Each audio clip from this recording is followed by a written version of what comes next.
So, I slept. Before sleeping so much, hey, what do you call the bed bugs? Child, the bed bugs that are really. That night was a long night. Before sleeping too much, a man comes from I don't know where. They come, they start urinating. Right there, you're looking at them like this. Like you're sleeping like this, eh? And there's a very big gap, and someone just comes and just does their thing there. And you're like, Jesus! Hello guys, how are you? How are you doing? Rose Williams, Kenya, or Mama Bear, thank you so much for stopping by. Thank you so much for clicking. Good morning, good afternoon, good evening from wherever you're watching me. Thank you so much for stopping by. If it is your first time to see this face, I go by the name Mama Bear. Kindly consider subscribing and join this amazing family. In this family, we are all about love. We just love each other in this family, okay? And we're a big family right now of around 35,000, and we are heading to 40,000. So please join and be part of it. So it's story time, and I want to tell you that, guys, God does protect people. I want to give you a story that you will not even believe. Hey, but this is real life story that happened to me some many years ago.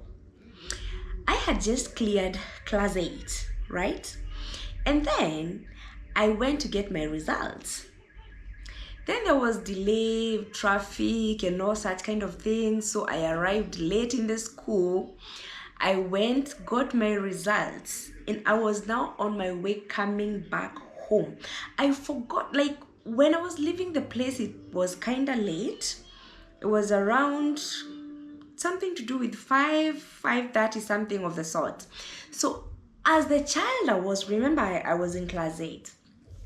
As the child I wouldn't think of maybe asking the dorm mother. We used to call her dorm mother, or the warden, or like I wouldn't think that I would request them to offer me a bed in the girls' dorm. It was a mixed school, so, and I was just there a month or 2 months ago, because I was there in class 8.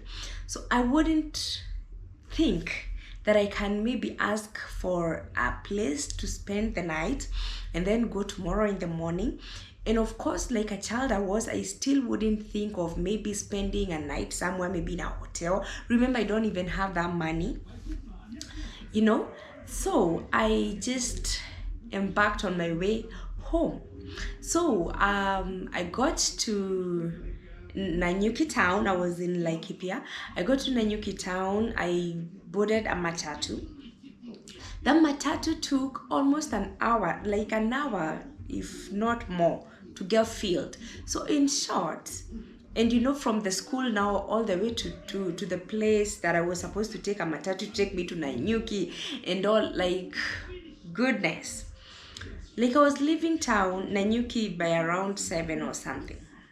Remember, we were talking about a class 8 girl. Very tiny, very, just a little baby, class 8 child.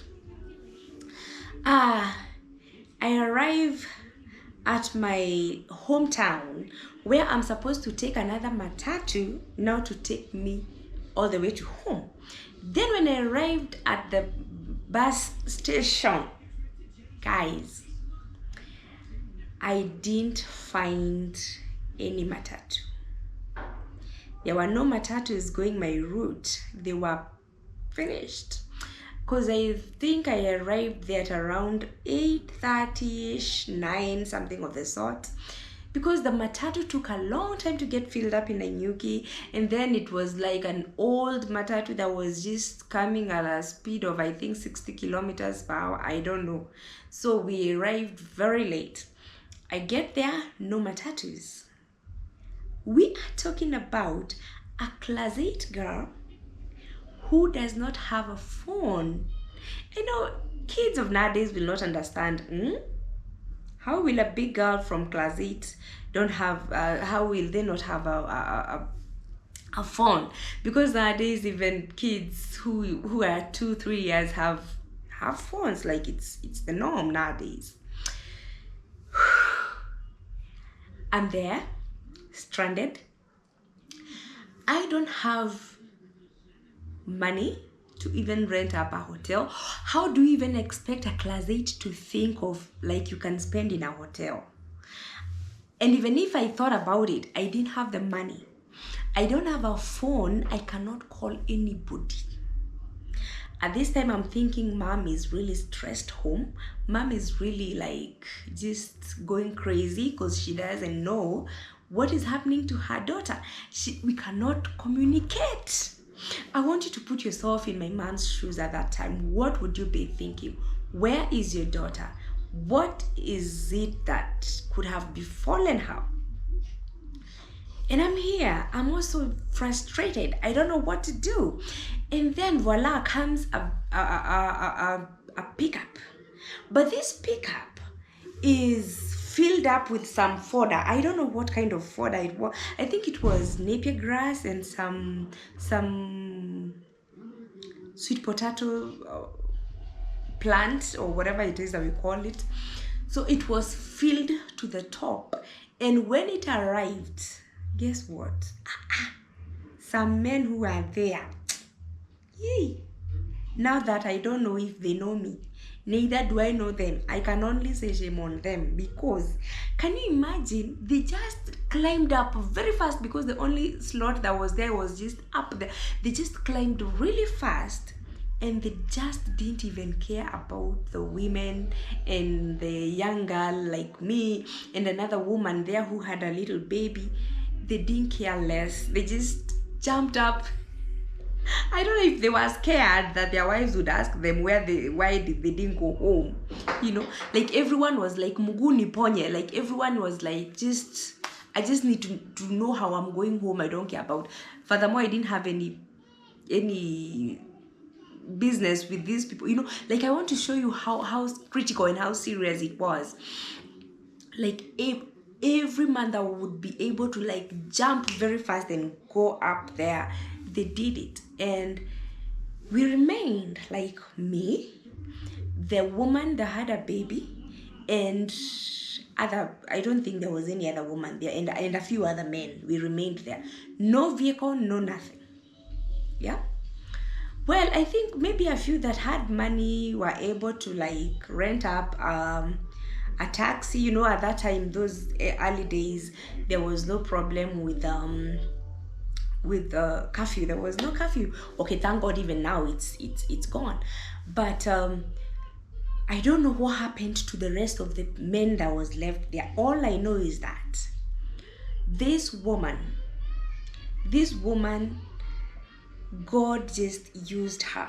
I didn't know her. I had never met her before, and God just used her.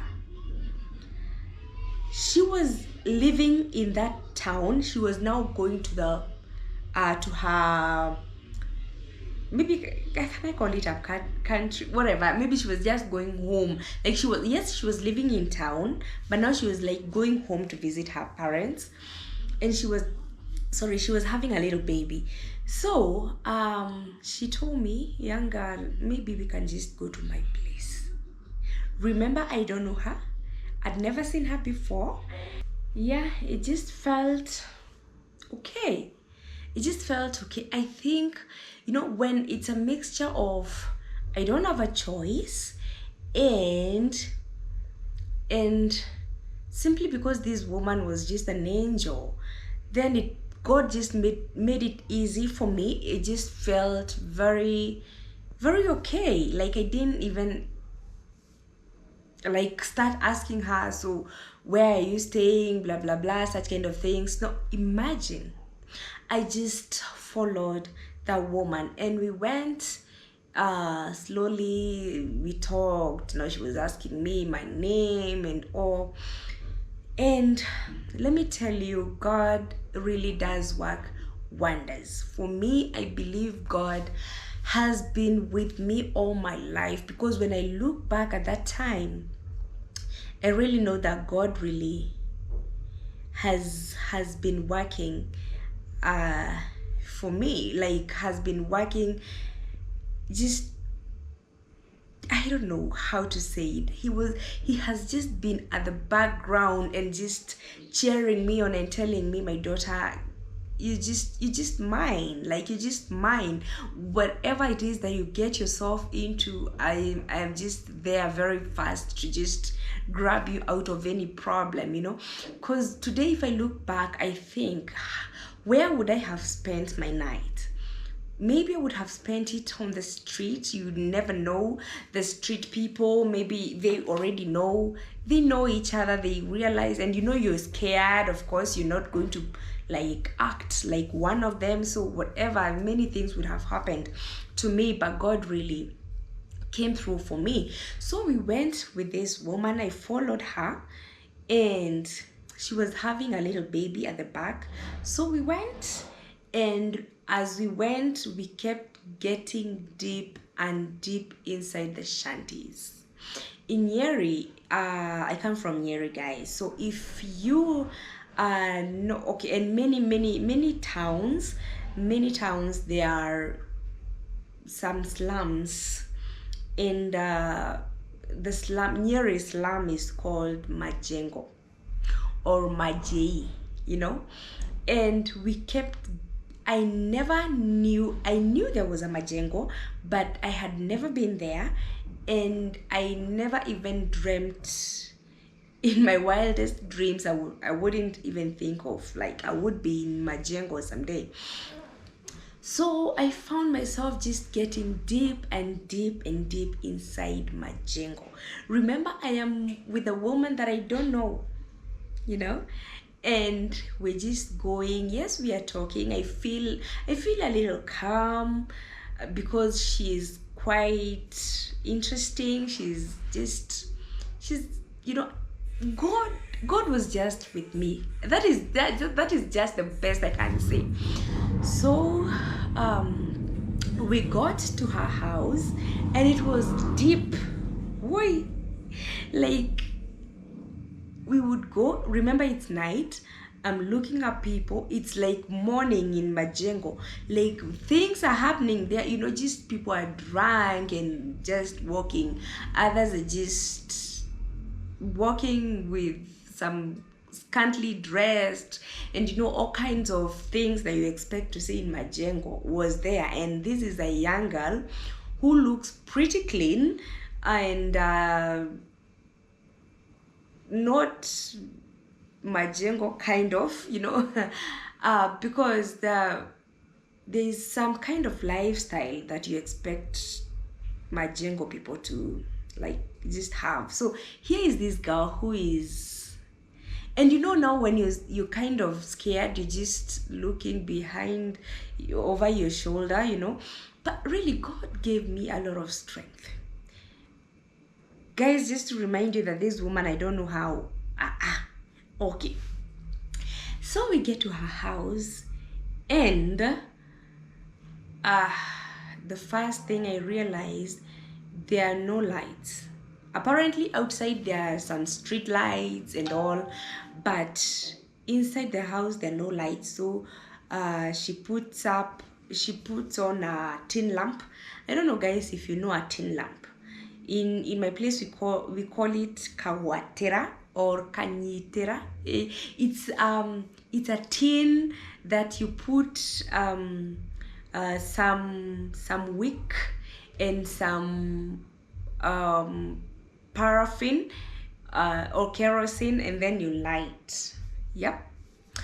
So, and most of times when you hear that these slums got burnt, those are the things that burn them, including something like candle or something like that.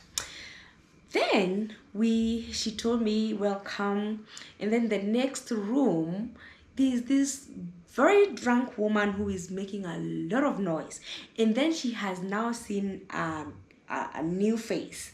She wants to come say hi to the guest, and she comes and she's all over looking at me, asking me so many questions, and she's drunk, and I'm now freaking out. But again, I'm just praying inside my heart and I'm telling God, why, Jehovah, have mercy on me. Just remember me. Just remember me. And I was praying inside my heart and I was telling God, please let my mama have peace. Let mama have peace, because mama doesn't know where I am. She doesn't know where her little baby is, So we go to the house and the woman says, there is no food.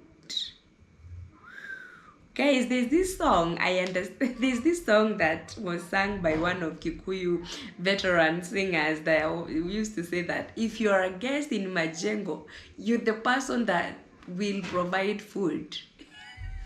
When you get to Majengo or Majei, you are the lifesaver. So she said, no food. Remember, between me and poverty, I had 150 shillings. $1.50, yeah? For those that don't understand the Kenyan currency, 1.5 USD.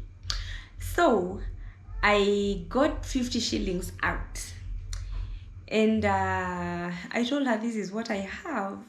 So she was like, oh my God, this is too much. This is just more than enough. Guess what, guys? With the 50 shillings, we bought rice, we bought onion, we bought tomatoes, we bought milk with the 50 shillings. Guys, I don't know where these things from Ajay come from. Hey, Jehovah. Anywho's, we cooked rice a lot. We had it for dinner and we kept some for morning. Okay, I hope we are together up until now. Here, okay. So we ate, and then she showed me where to sleep. Of course, we spent the night in her bed. She slept on one side with her daughter, and then I slept on the opposite side where her legs are. I slept there. Guys,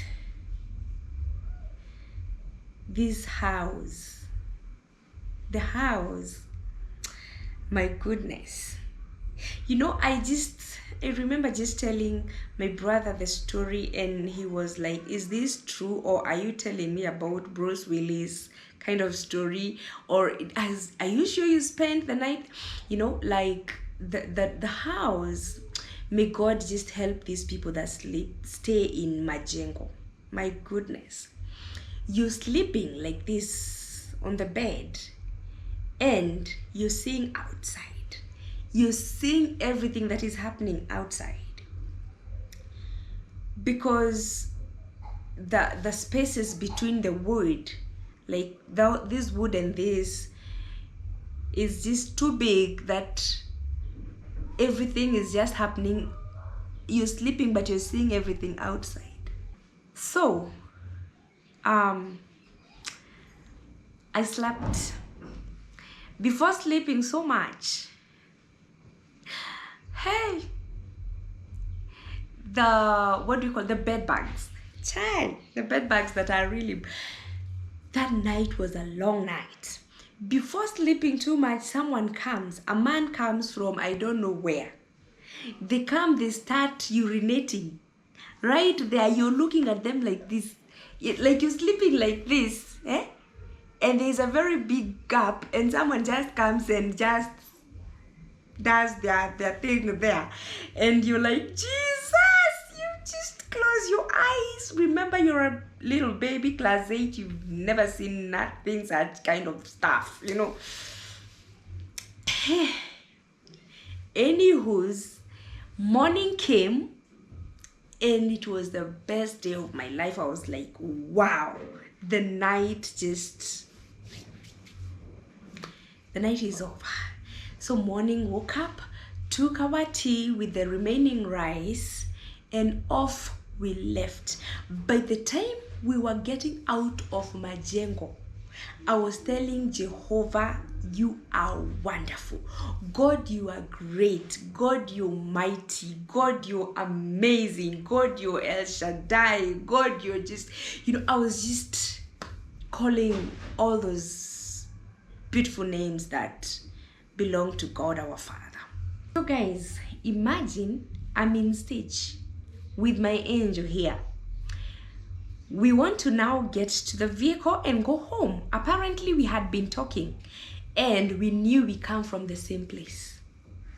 It might not be the same neighborhood, but we are using the same vehicle to go where we're going. Yeah? So, boom, strike. There had been a strike. The previous night, they had said matatus will not be operating from tomorrow. And so no matatu. Oh my God, no matatu. So you're there, you don't have an idea what to do. You're in town. We are here with the angel. Now what? Well, they are still what do we call them? Taxis, but they are quite, they're not a lot. So we waited there because for me, I was like, we are going to take a taxi, and the taxi minimum was charging 500. For me, I was like, we are going to take a taxi. It doesn't matter. I have 100 shillings, but I know when we get home, I'll tell mom, and of course mom will pay. We stood there. We waited for taxis. Hey, no taxi was coming. We decided to embark on a Route 11. You know Route 11? From Nyeri town all the way to my place is quite a distance. Remember, I have 100 shillings. This lady might just be having like 50 shillings, the one she was supposed to use the previous night, because the fare was 50 shillings from town to I don't know, to her place. I don't know how much, but my place was 50 shillings. So apparently for her, I never knew if she had any money. So in the morning, she's telling me, we need to get a few things to eat as we go home. I remember I had 150 we've already used. Now I have 100 shillings. I take 50 out of this 100. I buy mangoes. I buy